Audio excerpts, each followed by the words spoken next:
اول فيديو في نواعم العيد. هنعمل النهارده بدفور الكيس بطريقه حلوه قوي وطريقه المحلات اخدها من محل فعلا. اول حاجه كده هقول لكم على المقادير بالكيلو وبالكوبايه وبالجرام. بصي يعني هردي كل الاطراف، يعني اللي عاوزه بالكيلو هقول لها بالكيلو، واللي عاوزه بالكوبايه هقول لها بالكوبايه، واللي عاوزه بالجرامات هقول لها بالجرامات. اهم حاجه في البدفور ان انت تاخديه بالميزان، مش هقول لك كده يا بالكوبايه يا بالجرام يا بالكيلو. اول حاجه احنا هنمشي على الزبده.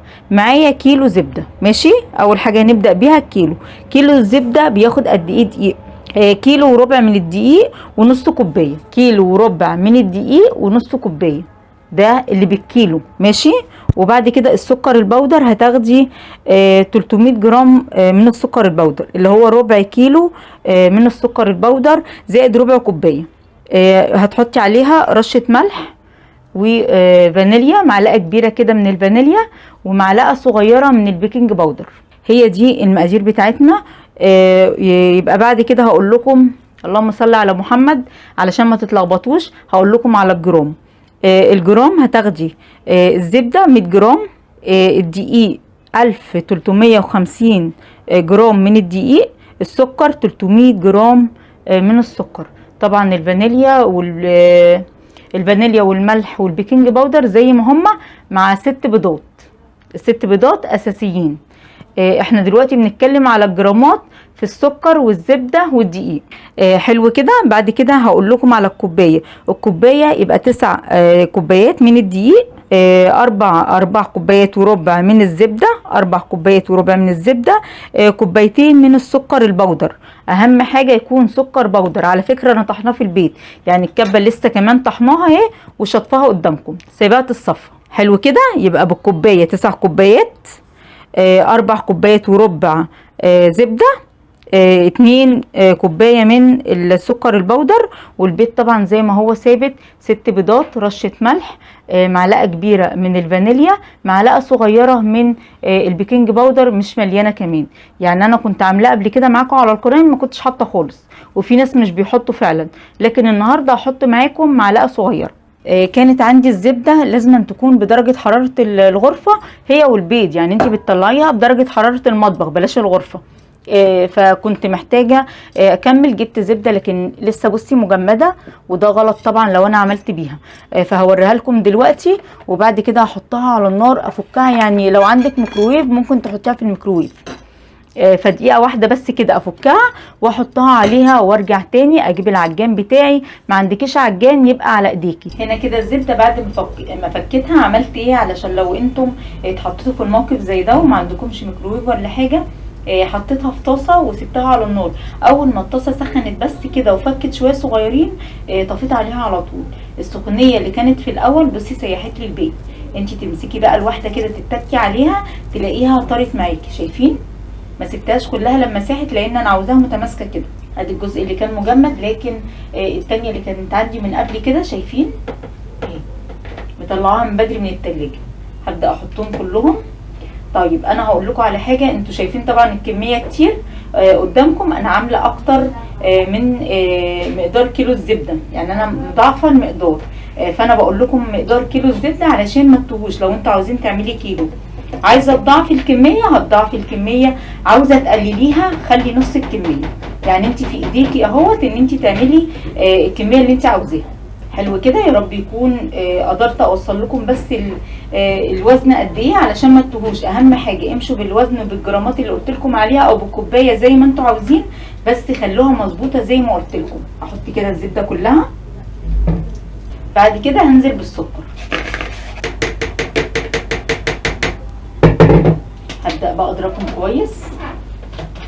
ممكن هنا تحطي رشة الملح كمان، والفانيليا احطها على البيض. هتشغلي بقى على السرعة الهادية. بسم الله الرحمن الرحيم. طبعا العجان صغير وعاملة كمية كبيرة، فهشغلها الاول واحدة واحدة لحد ما يندمج معايا، وبعد كده هعلي عليه عادي كده. شايفين كده؟ هفضل بقى ايه اعلي واحده واحده كده اهو لحد ما يبقى كريمي معايا. لو بايديكي هتفضلي تضربي فيه لحد ما يكون كريمي. هخلص دلوقتي وهرجع لكم تاني واوريكم ازاي الدرجه او وصل لحد فين. شايفين الفرق؟ اول ما تشوفوه بالشكل اللي انتوا شايفينه ده، لونه فتح كده وبقى كريمي بالشكل ده. شايفين بعمل ازاي؟ تخيلي شايفين هنا كده السمنه هي الزبده لونها كان عامل ازاي؟ في الحروف دي ما اتاخدتش اهي، لونه فتح كده وبقى كريمي بالشكل ده. هبدا انزل بالبيض، هنزل بيه واحده واحده، بيه مره واحده ابدا. غلط جدا ان انت تنزلي بيه. فهبدا اشغل العجان وهنزل بيه بيضه بيضه. مش هقدر اتكلم والعجان شغال علشان الصوت طبعا، يعني صوت العجان مش بيخلي صوتي واضح قوي.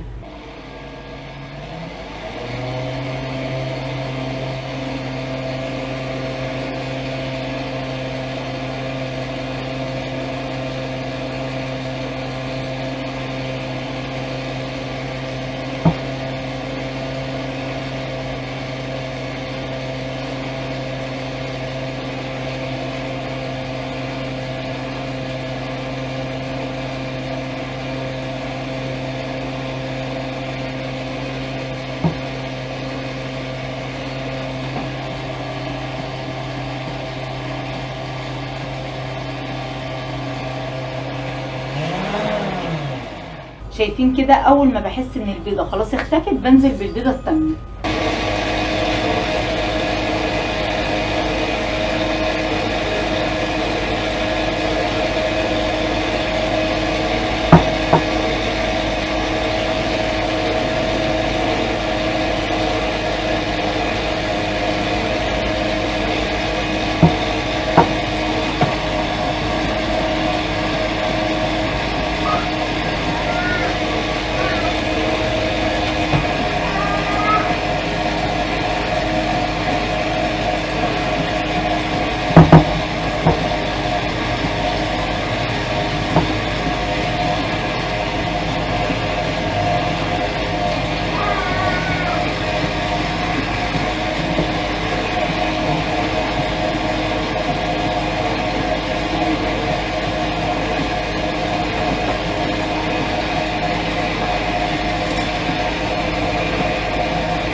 هبدا هنا كده اجيب اللي فوق تحت واللي تحت فوق علشان كله يتضرب كويس. زي ما قلت لكم العجان بتاعي صغير، فعشان كده الكميه كتيره كمان عليه. ابدا اقلبه كويس كده اهو عشان يتخلط بس كويس. هو الضرب كله في المكونات دي، لكن بعد كده اما ننزل بالدقيق مش هنحتاج ضرب خالص. بقى كريم ازاي وعامل ازاي، لكن لسه هضربه كويس كمان. اسيبه بس يندمج كويس. هجيب اللي تحت فوق واللي فوق تحت كده زي ما انتم شايفين كده اهو. يا رب كده اكون موصله لكم كل حاجه. يعني معلش مطوله عليكم علشان عاوزاكم تعملوه، لان فعلا ان شاء الله ينجح معاكم على طول من اول مره.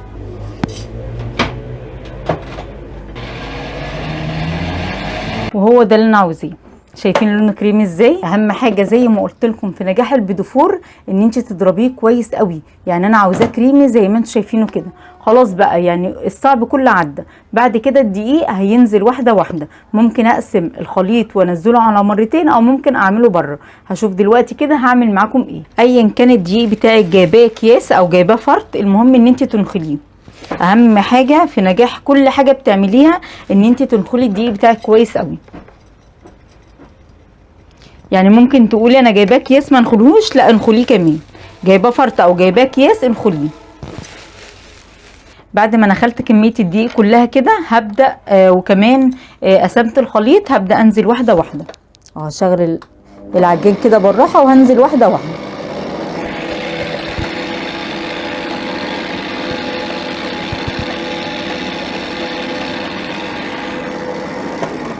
بصي كده انا هقسم الكميه وهنزل بمعلقه البيكنج باودر، او ممكن الخبط يعني المعلقه الكبيره اهي، احط المعلقتين على قدهم والخبط العجين كله. ادي اول معلقه خليها، يعني انا عاوزاها مسحه خالص اهي. اول معلقه اهي، وادي تاني معلقه. ما تكتريش علشان ما تفرش منك في الفرن. هقلبهم بقى كلهم وبعد كده هحط بس كده. هبدأ بقى انزل واحدة واحدة.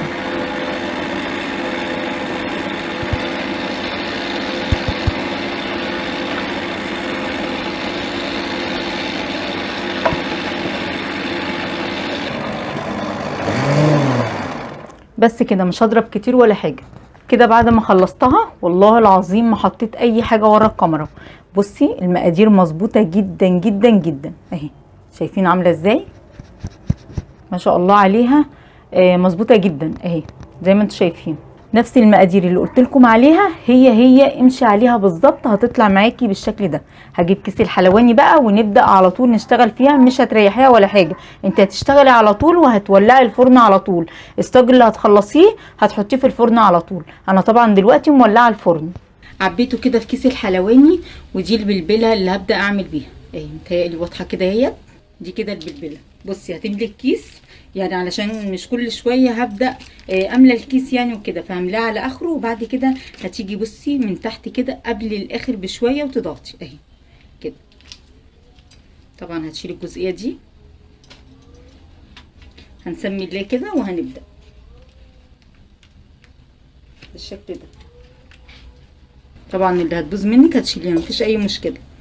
شايفه ببدا اضغط كده اهو، وتبداي تضغطي كده عشان تعرفي تتحكمي فيها كويس بالشكل ده.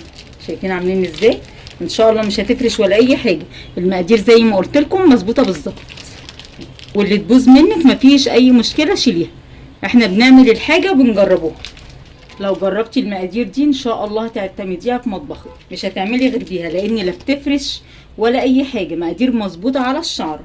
ان شاء الله تجربوها وتكتبوا لي كده في الكومنتات اللي انتوا عملتوها وطلعت مظبوطه معاكم. دي مقادير كيس الحلواني، يعني في مكبس وفي كيس الحلواني وفي المكنه اللي انت بتضغطي بيها. المقادير دي بتاعت كيس الحلواني، وطبعا اسهل بكتير اهي زي ما انتم شايفين كده. ما توسعيش ما تخافيش، مش هتفرش منك ولا حاجه. شايفين؟ وهوريها لك كمان لما تطلع. مش بدهن الصاج اي نوع زبده ولا اي سمنه ولا اي حاجه. شايفين كده عامله ازاي؟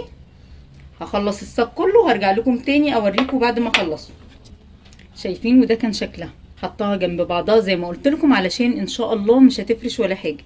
شايفين الشكل عامل ازاي؟ اسهل حاجه كيس الحلواني ما بتاخدش معاكي ثواني. هدخلها كده الفرن على درجه حراره 180 على الشبكه، مش هولع من فوق.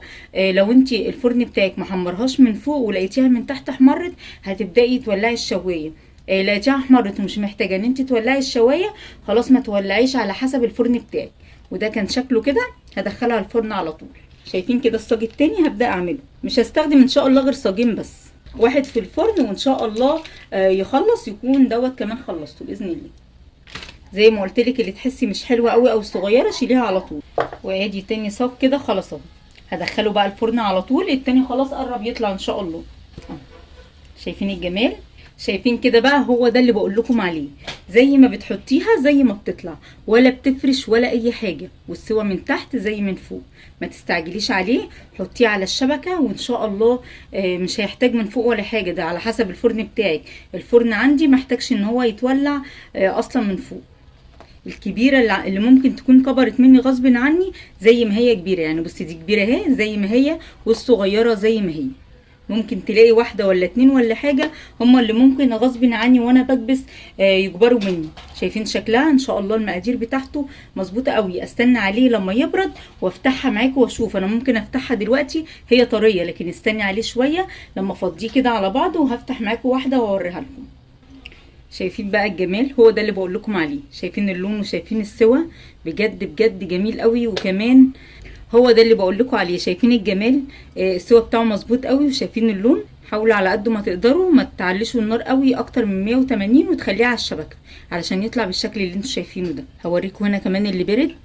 شايفين بعد ما برد عامل ازاي؟ شايفين القلب من جوه؟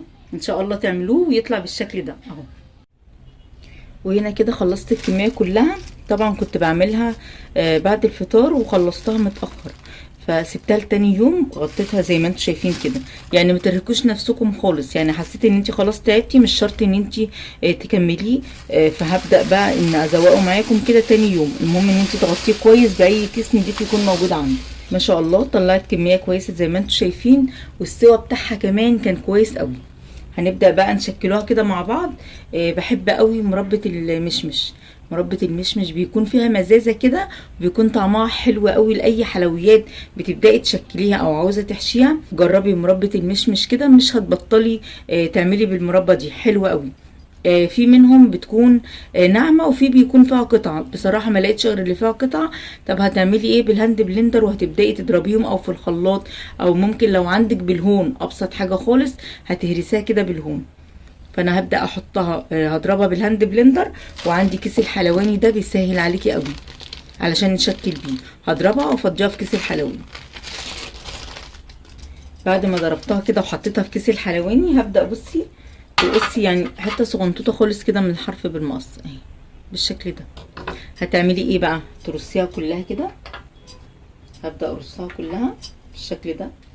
بعد ما رصيتهم كلهم زي ما انتم شايفين كده، هبدا انزل بقطع المربى. بصي قطعه صغنطوطه خالص كده اهو، شايفين بقى؟ اسهل طريقه ممكن تعملي بيها. لو في حد معاكي كمان من الولاد ولا حاجه هيرصلك عبال ما تخلصي، وبعد كده تحطي التانية على وشها. هتاخدي بقى قطعه تانية وتقومي جايه حطاها تلزق على طول بالشكل ده. ضغطه صغيره وبتسيبيها هي بتلزق فيها على طول.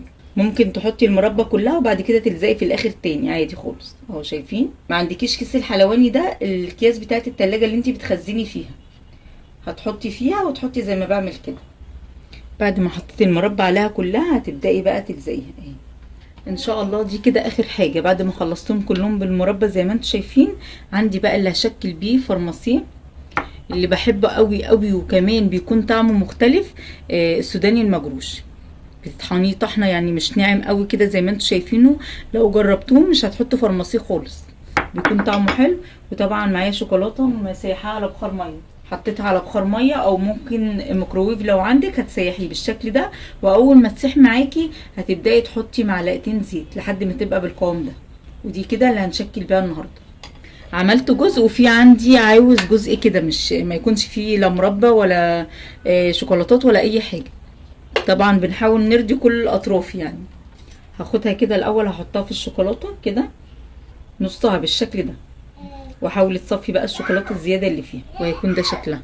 هترصيها طبعا على حاجه لحد ما تنشف خالص. فانا هرصها على الرخامه كده. الرخامه طبعا نضيفه خالص، مسحاها ومنضفاها. هرص عليها كده لحد ما الشوكولاته تنشف.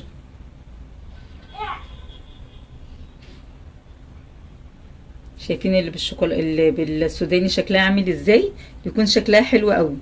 وعلى فكره ممكن ما تحطيش فرماسي ولا سوداني ولا اي حاجه. لو انت عندك الشوكولاته بس ممكن تسيبيها كده من غير ما تزوقيها باي حاجه، بيكون كمان شكلها حلو. حاولي الشوكولاته الزياده كده صفيها خالص اهي. اهم حاجه في الشوكولاته بعد ما تسيحيها صفيها، يعني انت كل ما بتصفيها بتكون ناعمه كده وحلوه. لما بتحطيها ما بيبقاش فيها كتل ولا حاجه. وتحطي معلقتين الزيت زي ما قلت لك على حسب نوع الشوكولاته بتاعتك لحد ما تلاقي القوام اللي انا وريتهولك ده. وده بيكون شكلها. هخلصها كلها كده وهرجع لكم تاني اهو. خلصتهم ما شاء الله، طلعوا كميه كويسه قوي. المقادير طلعت مظبوطه قوي قوي قوي. امشي عليها، وكل خطوه قلت لك عليها ان شاء الله هيطلع ناجح معاكي. ده بدفور الكيس بتاع المحلات، يعني المحلات معظمها او كل المحلات بتعمله بالكيس. حلوه قوي. وكمان يا رب يكون طريقه التقديم بتاعتها او الزواق، طبعا كل واحد بيزوق زي ما هو عاوز او على قد امكانياتك، مش عشان انا عملت كده هتعملي كده. لو الفيديو عجبكم ما تنسونيش باللايك والشير والسبسكرايب. اشوفكم ان شاء الله على خير. مع الف سلامه.